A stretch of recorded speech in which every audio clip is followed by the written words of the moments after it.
보겠습니다. 사실은 16장은 15장과 이어서 같이 봐야 되는데 15, 16장을 이해하기 전에 잠깐 그 사이에 있는 내용을 소개하겠습니다. 요한계시록을 혹시 단번에 읽을 수 없는 분, 또 그럴 시간적 여유가 없는 분이라 하더라도 반드시 같은 주제, 같은 묶음에 있는 본문, 단락을 한 번에 읽으셔야 돼요. 그 중에 하나가 8장부터 11장 마지막까지는 한 번에 읽어야 돼요. 이건 일곱 나팔과 관련된 내용입니다. 아까 봤듯이 8장 1절에 일곱 나팔 든 천사를 소개하고는 11장 마지막 부분에 7째 천사가 나팔을 분다고 했으니까 중간에는 10장, 11장도 이 묶음으로 이해돼요. 그 묶음이 바로 4 더하기 2 더하기 막간 플러스 1로 되어 있는 구조라는 겁니다. 그리고 12, 13, 14장을 하나로 묶음으로 보셔야 돼요. 이건 다음 주에 제가 설명합니다. 15, 16장이 그 다음에 한 묶음인데 이 15, 16장 내용은 비록 2장밖에 안 되는 또 그 중에 15장을 서론이라고 한다면 실제는 16장 한 장밖에 되지 않냐는 짧은 이 내용이 앞에 언급한 나팔재앙에서 8, 9, 10, 11 4장에서 다룬 것을 함축적으로 한 장에서 요약하고 있는 거예요. 이거는 별개의 또 다른 이야기가 아니고 같은 사건에 대한 다른 측면을 묘사하는 겁니다. 역사 중간에 일어난 것입니다만은 문학적으로는 또는 요한계시록에 나와 있는 이야기 자체로서는 앞에 있는 이야기보다는 조금 더 진전된 이야기라던가 또는 함축적인 이야기로서 누가 보더라도 앞에 있는 이야기보다는 발전이 발생했네 라고 느낄만 난 이야기이지만 실제로 이 이야기 자체는 어쨌든 나팔재앙에서 다루고 있는 그 사건과 그 시간대에 일어나고 있는 것을 보여주는 거예요. 단지 이것을 그 사건을 설명하는 측면, 어스펙트, 퍼스펙티브에 대해서는 다르게 표현합니다. 어떤 점에서 다른가? 어떻게 같은 것도 다른가? 둘 다 구약 성경에 하나님의 심판을 묘사한 거라는 점에서 공통점이 있어요. 첫 번째 나팔은 전쟁 이미지를 가지고 이 세상에 가해지는 하나님의 심판을 다루고 있습니다. 대접이라는 용어 때문에 우리가 착각을 하지만 또는 생각을 못하지만 구약 성경에 진노의 잔 또는 하나님의 진노의 큰 잔이라고 언급되어 있는 그 내용과 밀접한 관계가 있어요. 그럼 그 이야기 잠깐 하죠. 구약 성경에서 하나님의 잔을 가지고 특히 이 잔은 포도주를 담는 용기거든요. 맛있게 마실 수 있는 그 포도주입니다. 그런데 어쨌든 거기서 사용되는 그 포도주의 특성은 보통 사람들이 용하는 음료로서 마시는 포도주가 아니라 무지무지하게 독한 포도주예요. 마치 그냥 일반적으로 맥주 정도나 마시는 사람들에게 있어서 보드카나 고량주나 아니면 위스키 정도는 끔찍해서 마시지 못한다고 생각하는 정도라고 생각하시면 됩니다. 혹시 여기서 술 하시는 분이 계신지 모르겠어요. 창피한 건 아니에요. 손 들지 마세요. 그냥 속으로만. 자기의 주량이 맥주 반병 혹은 맥주 한 병, 그 다음에 소주 반병 혹은 한 병이라고 친다면 보통 소주나 맥주에서 그 용기의 용량하고 그 다음에 아까 언급한 보드카라든가 고량주라든가 이런 거의 용량하고는 완전히 다릅니다. 소주 마시듯이 그만큼 마셨다면 그냥 가요. 그런 걸 이용해서 하나님께서 상대방에게 진노 내리시는 겁니다. 그래서 그 포도주 잔을 그래서 하나님이 내린 진노, 벌이라는 의미로 진노의 잔, 진노의 큰 잔이라고 언급한 겁니다. 이 이미지를 쓴 사람이 이사야와 예레미야예요. 이사야서에서는 이사야서 51장 그 주제를 다뤘고 에스겔 두 군데서 다뤘어요. 에스겔은 예레미야요. 예레미야 25장에서 한번 다뤘고 예레미야 51장에서 또 한번 다뤘습니다. 일단 예레미야서에서 관점 좀 내용이 달라요. 예레미야 25장에서는 이스라엘 백성들을 바벨론에 포로로 잡혀가게 하는 이스라엘에게 내리는 심판을 포도주 마시게 하는 것으로 언급을 했다며 51장에서는 이스라엘을 바벨론에 잡아가게 하는데 관여했던 나라들 바벨론, 에돔 등등 나라가 있잖아요. 그 나라들 전체, 즉 열국에게 내리는 하나님의 심판을 포도주잔 심판으로 진노의 포도주를 마시는 것으로 언급했습니다. 거기에 있는 묘사는 이런 거예요. 그들로 하여금 비틀거름치게 하겠다. 두 번째, 그들로 하여금 엎드러져 다시는 일어나지 못하게 하겠다. 라는 용어입니다. 술 먹고 쓰러져 본 사람이 있는지 모르겠지만 자기가 쓰러진다고 그러진 않는다고 그래요. 나는 그냥 똑바로 가는데 갑자기 길이 벌떡 일어나서 내 머리를 강타했다던가 나는 똑바로 가면 전봇대가 갑자기 자기한테 다가오더니 자기 머리를 때렸다는 거야. 이렇게 정신이 없어요. 그리고 넘어지고 난 다음에 그 사람이 완전히 죽는 것은 아니고 어떻게 돼? 다시 활동합니다. 그래서 이 심판의 심각성을 모르는데 이사야서와 예레미야서에서 이런 이미지를 썼을 때는 하나님의 심판이 무척 가혹하다는 것, 최종성을 지니고 있다는 것을 가리킬 때 그 용어를 썼어요. 그래서 일단 우리의 정서는 이사야서와 예레미야서에 있는 내용으로 가야 합니다. 자, 그러면 요한의 계시록에서는 이 이미지를 어떻게 활용하고 있을까? 15장에 있는 것을 한두 구절만 언급을 하겠는데 15장 3절에 보면 이제 대적 재앙을 하기 전에 보여주는 내용 중에 하나가 하나님의 종 모세의 노래를 불렀다는 것. 이 노래는 다시 말하면 어린 양의 노래다고 언급을 합니다. 그 다음에 이 노래를 부르는 사람은 누구나 부를 수 있는 것이 아니고 2절에 보면 짐승과 그의 우상과 그의 이름의 수를 이기고 벗어난 자들이 유리 같은 바다에 서서 이 노래를 부른다고 했어요. 15장 2절을 이해하려면 짐승의 수를 이기고 벗어났다고 하는 사건을 이해해야 합니다. 불행히도 우리 지금 공부하는 순서가 앞에 있는 것을 건너뛰고 15장부터 해서 앞에 있는 상황이 어떤지 잘 모르겠지만 앞에 있는 이야기는 다음 주에 12, 13, 14장에서 다룰 것인데 거기서는 그 유명한 중용류의 강포 속에서 그에 불복하지 않고 하나님께만 경배했던 사람 이야기가 나와요. 그래서 그 이야기, 그래서 육룡력을 받아 강요하는 짐승의 강요와 압박에 굴하지 않고 어쨌든 하나님만을 경배했던 믿음의 승리자들이 이 노래를 부른다는 거예요. 마치 홍해를 건넌 사람들이 홍해에서 하나님의 구원하시고 애굽의 군대를 물리친 것을 노래했던 것처럼 이런 승리와 또 하나님의 심판, 또 하나님의 심판과 하나님의 구원을 동시에 목격한 사람들이 부를 수 있는 노래라는 것을 알 수 있습니다. 한편 구원의 노래고 또 한편 하나님의 심판을 기리는 찬송하는 노래에 해당되겠죠. 자, 그러면 그 상황이 구체적으로 어떤 것인지 보겠습니다. 16장 1절을 보면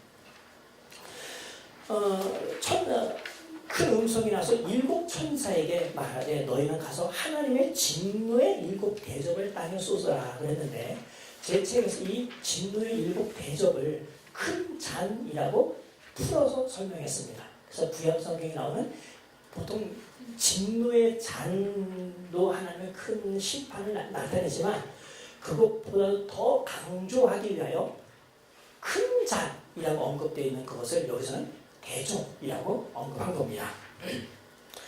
자, 그럼 이 대접 재앙의 내용 또 가만히 보면 처음부터 4가지는 연속해서 언급이 되는데 첫 번째는 천사가 그 대접을 땅에 쏟습니다.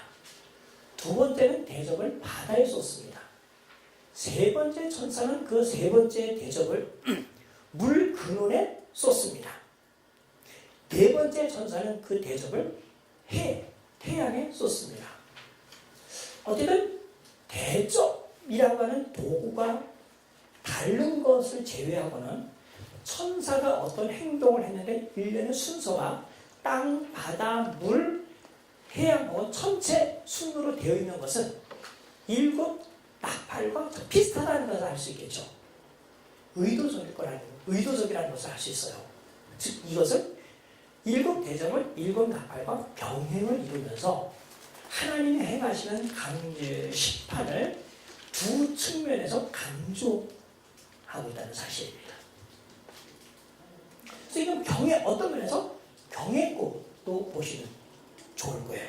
제 책 308쪽에 보면 나팔 재앙과 대접 재앙을 내용, 땅, 바다, 강과 샘, 천체, 태양과 관련하여 비교하는 것이 있어요. 거의 비슷해요. 그런데 문학적인 면에서 발전이 있습니다. 앞의 것은 3분의 1이 타격을 얻고 3분의 1이 죽임을 당했다고 했지만 뒤의 것은 모두 다 100%로 이야기가 돼서 문학적으로 한층 발전되었다는 것을 보여줍니다. 물론 제가 쓰다가 말았어요. 다섯 번째는 유프라테스와 관련되었다는 점에서 또 유프라테스가 등장합니다. 일곱 대접에서도. 그 다음에 여섯 번째, 미안해요. 여섯 번째가 아니고 다섯 번째가 아니고 그게 아니고 여섯 번째가 유프라테스고요. 다섯 번째는 일곱 나팔에서는 무적행으로 등장하는데 일곱 대접에서는 그 왕좌, 사탄의 왕좌로 언급이 됐어요. 악의 소굴이라는 점에서 같습니다.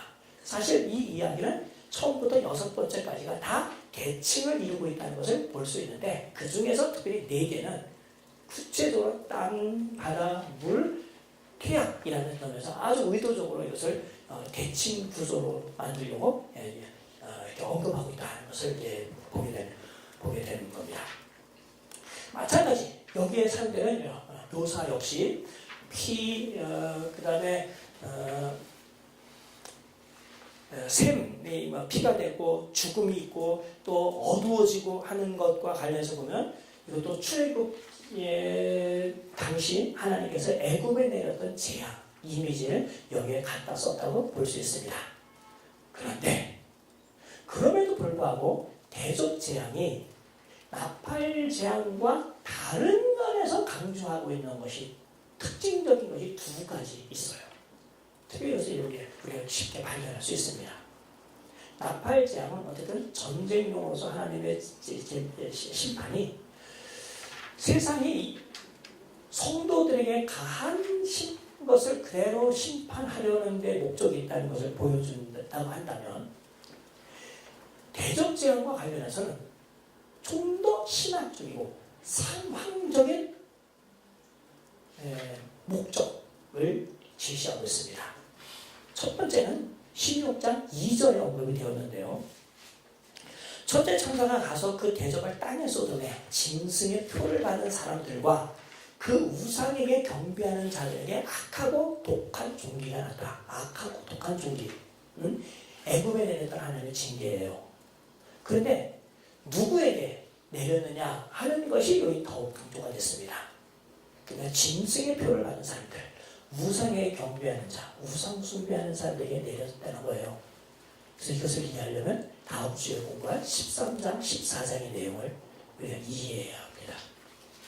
이미 우리는 앞에서 2, 3장 일곱 교회를 공부하던 중에 초대교회가 당하고 있던 문제가 이것이었다는 것을 보았잖아요. 그래서 거기에 굴복한 교회에 있는 사람들도 하나님의 심판의 대상이고 교회에게서 강요하는 세상도 하나님의 심판의 대상이라는 것을 여기서 강조하고 있습니다. 두 번째 내용은 6절에 있는데 그들이 성도들과 선지자들의 피를 흘렸으므로 그들에게 피를 마시게 하신 것이 합당하니이다.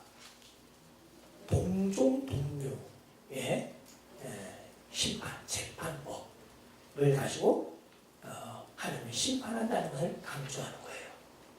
왜 하나님께서 굳이 이런 심판을 내려야 되느냐? 그 까닭이 있습니다. 그들이 역사의 중간에 성도들에게, 하나님의 선지자들, 하나님의 종들에게 그렇게 했기 때문에 하나님께서 고스란히 그대로 갚아준다는 거예요. 18장에 있는 것을 한번 잠깐 볼까요? 우리가 18장을 공부할 기회가 없으니까 18장에 보면 결국 이 심판을 받아서 완전히 이 땅에 없어지게 될, 사라지게 될 심판의 대상을 바벨론이라고 극화해서 설명을 했어요. 바벨론이 심판을 받아 이제 멸망했고 바다에 빠져 다시는 떠오르지 않게 된 그 이유를 이렇게 설명합니다. 6절에 보면 18장 6절, 그가 준 그대로 그에게 주고 그의 행위대로 갑절을 갚아주고 그가 섞은 잔에도 갑절이나 섞어 그에게 주라. 그에게 행한 그대로 갚아주라는 거예요. 근데 1대1 정도로만 한 게 아니라 성도들 입장에서는 하나님께서 그들을 원수를 충분히 심판했다는 것을 강조하기 위하여 합절이라는 단어를 썼어요. 합절. 다시 여기 돌아와서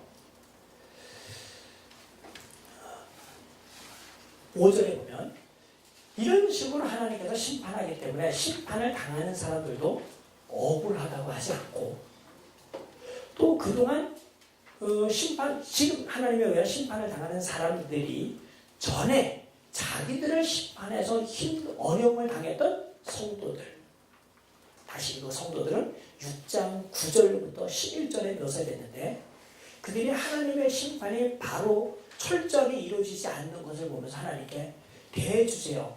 언제까지 심판하지 아니하시겠습니까? 영어로 How long? 이라고 하면서 늘 기도하는 거예요. 새벽에 가서들이 어떤 기도를 하는지, 기도 시간 하니까 어떤 기도를 하는지 모르겠어요. 그러니까 내가 이걸 하려는데 하려고 하냐면 잘 되게 해주십시오. 복 주십시오. 맨날 자기가 받는 것만 기도하는지 모르겠는데, 사실 성경에 나오는 성도의 기도의 대부분은 하나님의 의로움을 나타내 주십시오. 하나님을 비방하는 저 사람들의 비방을 하나님께서 들으시고 심판하심으로 하나님의 거룩함을 나타내십시오 라는 기도 많이 드렸어요. 특별히 시편의 경우에, 저는 구약학자가 아닙니다만은, 그래서 혹시 뭐 제가 잘못 이야기하거나 조금 유치하게 설명하는 것이 있을지 몰라도 양해해 주세요. 이럴 때는 피해 나갈 기회가 있습니다. 구약학자도 아니고 시편도 연구하지 않았으니까. 근데 어쨌든 제가 그 시편에 관계된 책을 한번 쓴 적이 있어요. 20년 전에. 구약의 성도들은 어떻게 기도했나? 시편 강설이라는 제목으로 설명했고, 심지어 고신대 근처까지 가서 그 고신대 신학생들을 모아놓고 제가 세미나도 한 적이 있습니다. 고신대 신학학 교수인 송영목 교수는 지금도, 그때 내가 강의할 때 애들이 학생으로 있다가 강의를 들어서 지금도 그때 들었던 강의가 되게 그가 돼요. 그래서 제 책 요한계시록 추석 앞에 보면 있을 거예요. 딱 추천사 송영호 교수가 썼는데 맨 앞에 내용은 내가 오 교수님을 만난 것은 3.1교에서 오 교수님이 시편을 강의할 때입니다. 그때 자기가 받은 그 인상과 그 은혜가 아직까지 교수가 된 지금까지도 그 인상이 남는가 봐요.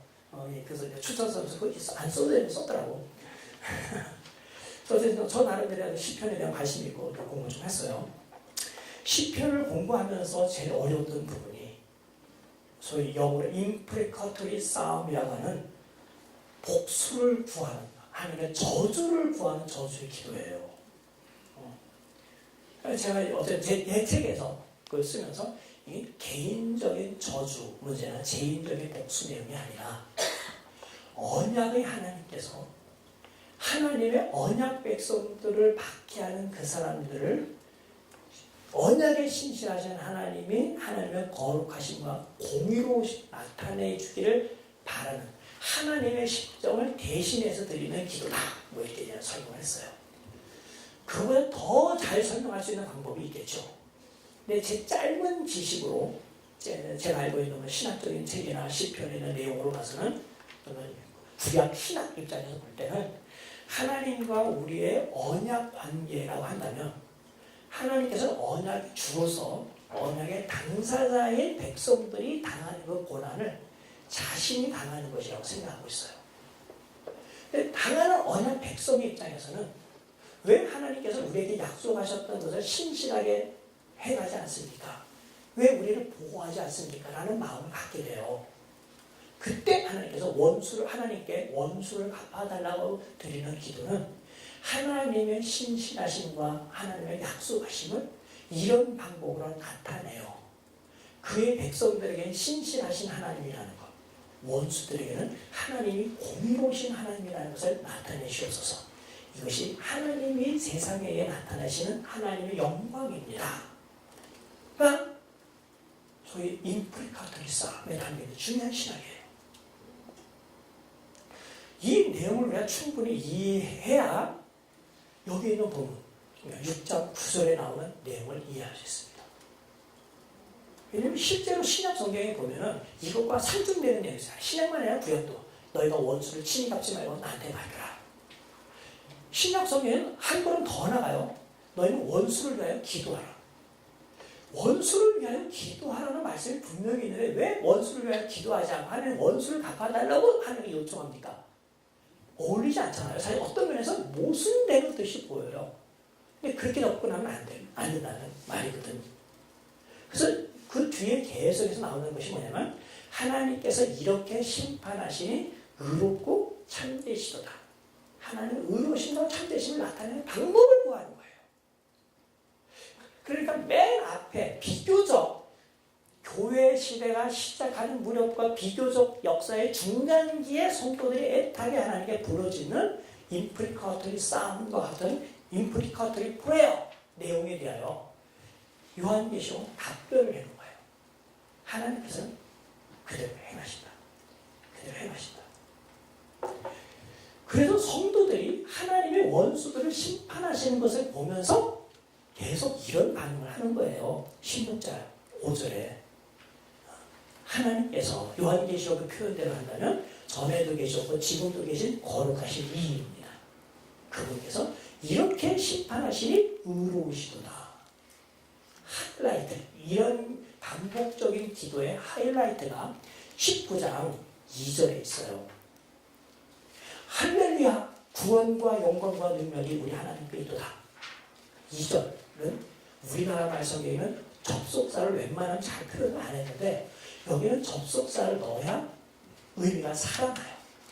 왜 하나님에게 구원과 영광이 있느냐 하면 2절에 왜냐하면 에는 접속사가 있어요. 왜냐하면 그의 심판은 참되고 의롭기 때문에 이미 심판이 다 끝났다는 거예요.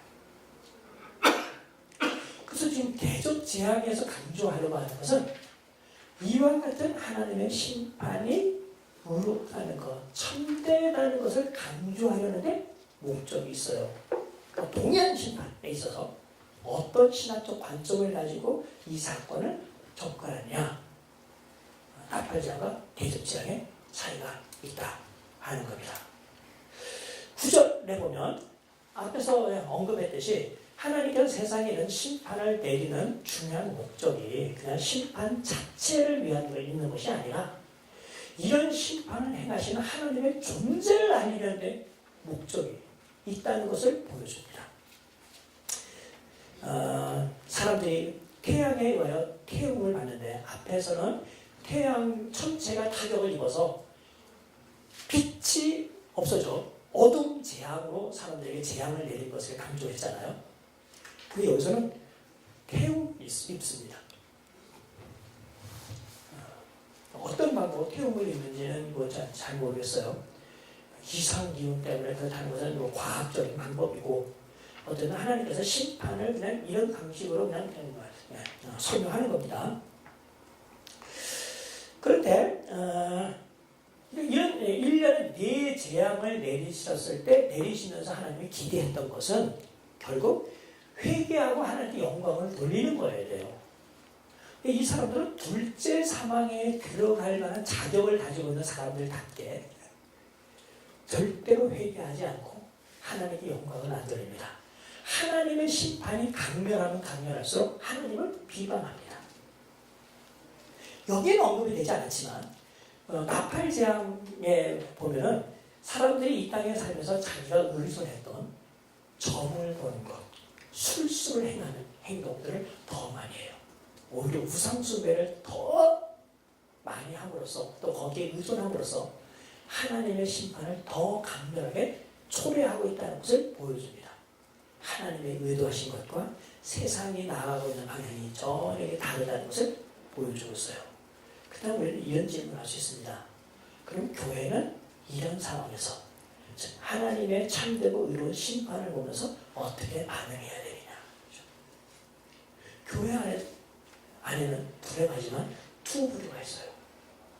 정말 이렇게 하나님의 의로움을 찬송하는 사람, 그리고 하나님의 영광을 돌리는 사람들이 있는가 하면 이 사람들은 14만 4천이고 이 사람들은 어린 양이 이끄는 대로 가는 사람들이지만 교회 안에서는 적당히 세상과 타협하면서 발만 교회에 들여놓은 사람들이 있어요.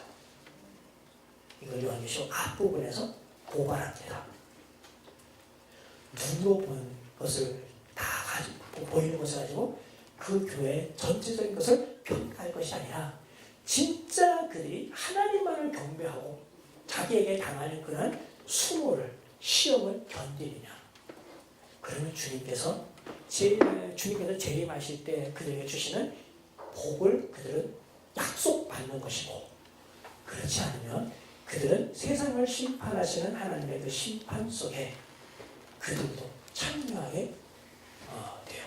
사실 일곱 인재앙에서 강조하는 부분은 그것입니다. 그 다음에 보겠는데요. 16장 10절 이하에 보면 다섯째, 여섯째 인들이 천사가 나팔을 다섯째, 여섯째 천사가 차례를 대접을 쏟으면서 발생하는 재앙들이 나타나는데요. 그때도 지금 계속 강조하고 있는 것은 이런 하나님의 심판, 의로운 심판을 보면서 자기들의 행위를 회개하지 않는다는 겁니다. 이렇게 자기들의 행위를 회개하지 않는다는 것은 자기들의 삶이 정당하다는 거예요.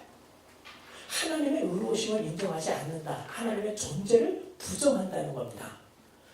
그러면서 하나님을 비방하는 그 모습을 여기서는 전쟁용으로서 하나님을 대항하는 전쟁 행하는 것으로 표현을 했는데 그 유명한 아마겟돈에 모여서 전쟁하는 것으로 묘사하고 있습니다. 흥미로워요. 이들이 전쟁을 하게 되는 데 있어서 사람들 자신이 그동안 살았던 살면서 행동했던 그 행동 자체가 악하다는 것도 여기서 강조하고 있습니다만은 그들이 하나님께 대하여 전쟁을 벌일 만큼 그렇게 강팍하고 악한 문제가 왜 발생했는지를 여기서 소개합니다. 이건 제가 그동안 강제연대에 말씀드리면서 강조하지 않았던 내용이에요. 다음 주에 제가 더 강하게 강조할 것인데 우선 암시적으로 언급되어 있는 부분을 소개하자면 13절에 이런 내용이 있어요.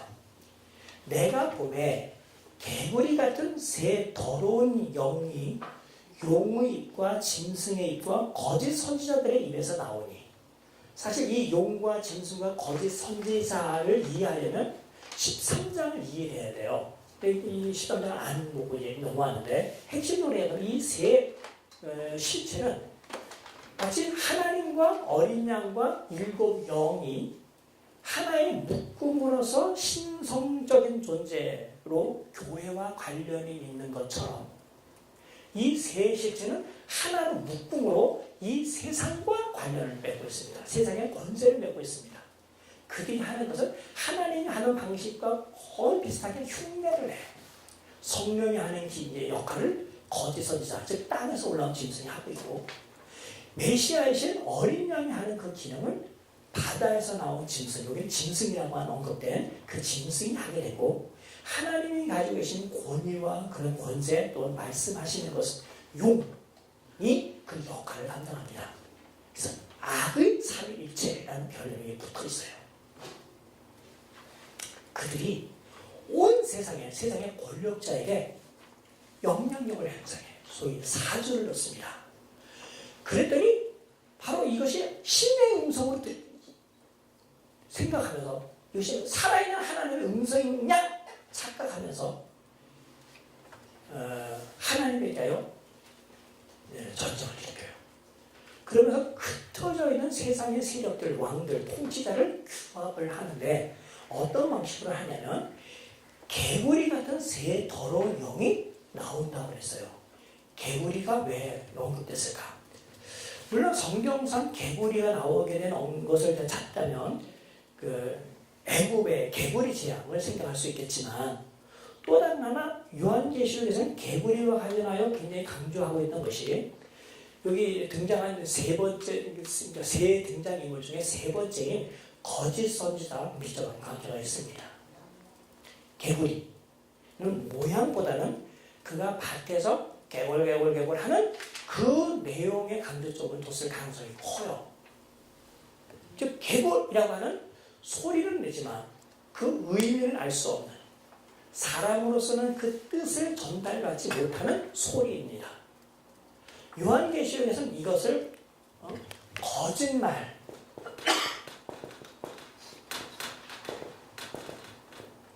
표현할 때 사용해요.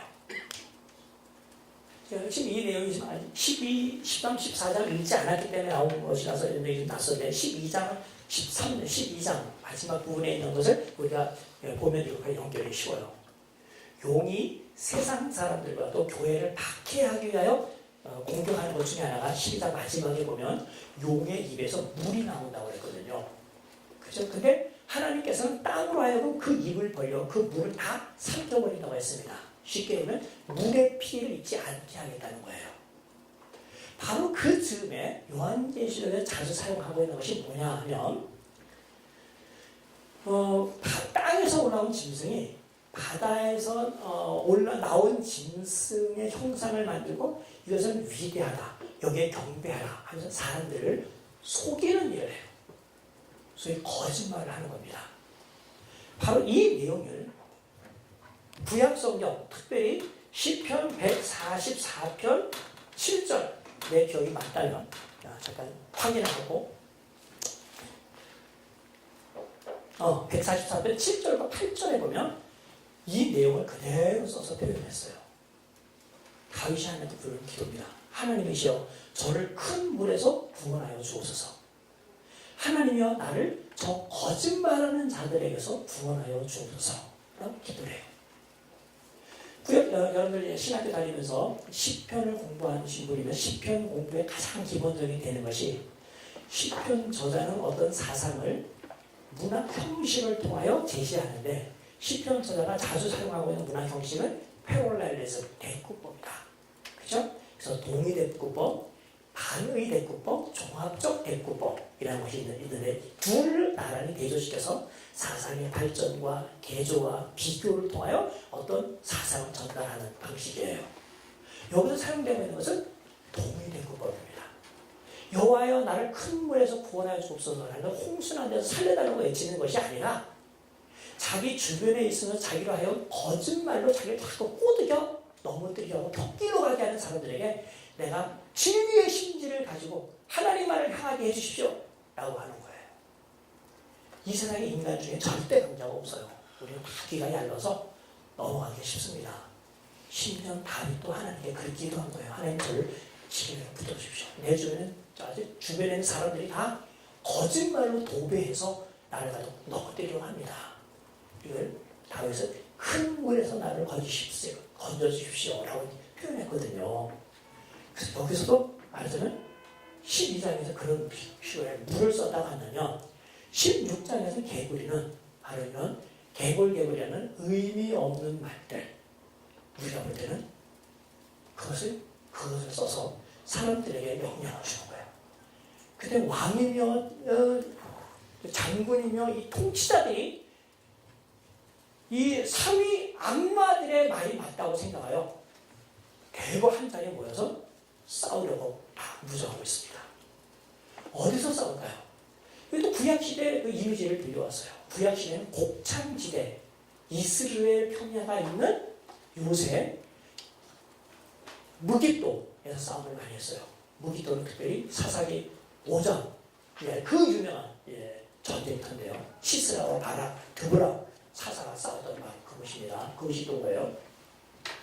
그러면 구약, 완전히 성경적 이미지를 가지고 한 거예요. 오늘날 구체적인 지적인 어떤 장소를 이야기하려고 하는 것이 아니라 하루 무깃도의 산에 모여서 한다는 겁니다.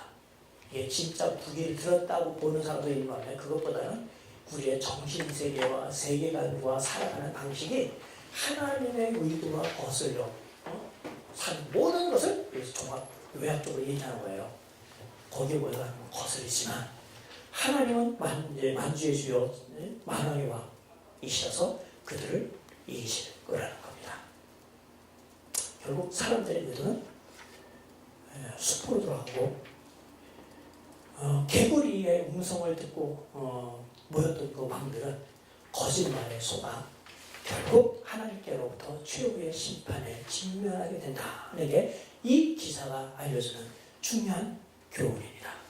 그리고는 말해서 어떤 하나의 맥이 딱 매듭 지어졌다는 것을 딱 언급하기 위하여 17절에 이르되 되었도다 개구나라고 하는 단어를 써요.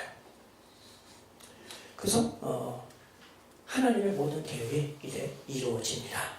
그런 하나님의 최후의 심판을 언급하는 상황을 설명하기 위하여 큰 지진이 일어났다는 것과 또 만국의 성들이 무너졌고 이 세상이 존재하는 동안 영원히 불변하고 서 있을 거라고 생각했던 산과 성들이 없어진다는 말로써 하나님께서 옛 세상과 그 안에 있는 모든 인격체들을 철저하게 심판한다는 것을 보여줍니다. 제가 생각할 때 이 심판의 하이라이트는 21절이에요. 내 생각에는 순전히 이미 앞에 부분에서 다 얘기를 했어요. 근데 21장은 정말 그림 같은 거예요. 하나님께서 마무리를 어떻게 하시느냐? 애굽에 내렸던 재앙 중에 우박 재앙을 가지고 마무리를 하시는데 하늘에서 우박이 그 애굽 때에는 애굽의 상황에서는 농작물이 피해를 입었고 그래서 우박의 피해를 입고 좀 남아있는 식물을 메뚜기가 와서 정리하잖아요. 근데 여기서는 그런 두 단계를 쓰지 않아요. 하나님께서 한 표에 모든 것을 해결합니다. 우박이 공격하고 있는 것은 먹는 그 식물이 아니라 나무가 아니고 사람이었어요. 내려지는 우박의 무게가 1달란트입니다. 한 달란트 얼마인지 아시죠? 교회에서 달란트 축제 2달란트가 아니에요. 종이축제가 아니고 최소 38kg, 최대 60kg, 평균 45kg에 해당되는 우박이 떨어져요. 보통 제가 드는 볼링공, 저는 10파운드짜리 볼링공밖에 못 쓰는데 그게 10배나 되는 무거운 우박이에요. 어떻게 상상해 보셨어요? 탁구공이나 전구공만한 것이 이상기후 때문에 종종 호수에 내려가고 자동차 박살난 그 신문 기사에 봤잖아요. 그거 무게 띡 돼야 1kg 돼요. 500g도 안 될 거야. 그치요? 근데 45kg 되는 볼링공 10배 무게가 되는 우박이 하늘에서 비오듯이 떨어집니다. 아무리 빗사이로 막가는 날려간 사람도 피할 수가 없어서 살짝 건들기만 하더라도 사망입니다. 어쨌든 요한계시록은 정말 그림 같고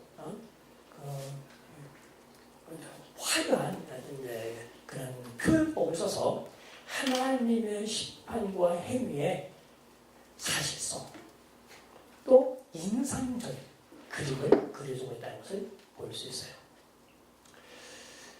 지금 우리가 그 기록을 또 좀 알아보고 있을지 모르겠지만 왜 하나님께서 굳이 이렇게까지 하실 필요가 있느냐. 6장 9절의 성도들이 얼마나 힘들었으면 죽임을 당한 영혼들이 하나님께 원수 갚아달라고 했는데 하나님께서 그때는 잠시 쉬라고 했지만 시간이 되면 이렇게 원수를 갚아서 성도들의 원한을 풀어준다는 것을 우리가 볼 수 있습니다. 우리로서는 정말 기쁜 소식이죠. 그래서 19장에 하면 성도들이 하나님께 부르는 할렐루야가 있어요. 시편에 그렇게 많이 등장하는 할렐루야, 신약 성경에 한 번도 등장하지 않았거든요. 제가 상죽했어요. 마태복음에 유다서까지 할렐루야라고 하는 단어가 있는 거 찾아오시면 없습니다. 요한계시록 19장에서 비로소 언급이 되는데 하나님의 심판이 종결되고 그분이 의롭고 참되다는 것이 증명된 바로 그 순간 성도는 하나님께 할렐루야 찬송을 불러요. 심판에 기뻐하는 사람은 성도들밖에 없을 겁니다. 17장, 18장에 이 내용을 언급했어요. 하나님 심판이 얼마나 가혹한가. 땅은 울고 두려워하고 막 그러는데 울부짖는데 성도들만 기뻐해요. 실제 주님께서는 성도들에게 너희는 기뻐하라고 권합니다. 그래서 하나님의 심판이 이런 실제 한다는 것, 분명히 이루어진다는 것을 이렇게 아주 회화적으로 그림까지 보여줬다는 것을 생각한다면 지금 우리가 주님께서 신실하고 주님을 잘 믿는 것 때문에 당하는 불이랑 차별도 또 세상에 당하는 어떤 따돌림, 박해가 있다고 하더라도 우리가 잘 견딜 수 있지 않겠습니까? 어떤 상황에서라도 우리가 주님께만 경배하고 우리 신앙의 절개를 잘 지키는 우리가 되었으면 좋겠습니다. 다음 주에는 12, 13, 14장 요한계시록의 모든 이 내용, 오늘 지금까지 우리가 공부했던 내용을 이해할 수 있는 열쇠가 담겨있다는, 왜 이런 상황이 발생했는지 이해할 수 있는 열쇠가 되는 본문인 12장부터 14장을 함께 공부하도록 하겠습니다.